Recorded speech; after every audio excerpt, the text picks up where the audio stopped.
Social मीडियावर वांगचुक यांचा पाकिस्तानातला video, बांगलादेशच्या अंतरिम सरकारचे पंतप्रधान युनुस खान यांच्यासोबतचे फोटो सोशल मीडियावर व्हायरल झाले। मग वांगचुक हे CIA किंवा चायनीज एजंट असल्याचे आरोप झाले। शनिवारी लडाखचे DGP SD सिंग जामवाल यांनी सोनम वांगचुक यांच्यावर गंभीर आरोप केले। वांगचुक यांच्याशी संपर्कात असलेल्या पाकिस्तानी PIOला अटक करण्यात आली आहे। त्यांनी पाकिस्तान आणि बांगलादेशला भेट दिली होती। त्यामुळे वांगचुक यांच्याबाबत प्रश्नचिन्ह निर्माण होत आहे असं DGP जामवाल यांनी सांगितलं। थोडक्यात लडाखी जनतेनं आपल्या मागण्यांसाठी आंदोलन केलं।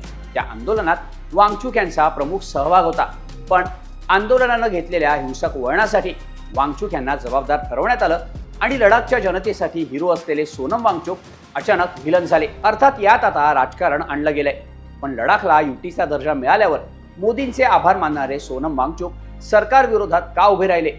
शांतिप्रिय ओळख असलेल्या लडाखी जनतेचं शांततापूर्ण आंदोलन हिंसक का झालं? पूर्ण व्हिडिओ बघण्यासाठी आमच्या HBT मराठीच्या YouTube चॅनलला नक्की व्हिजिट करा।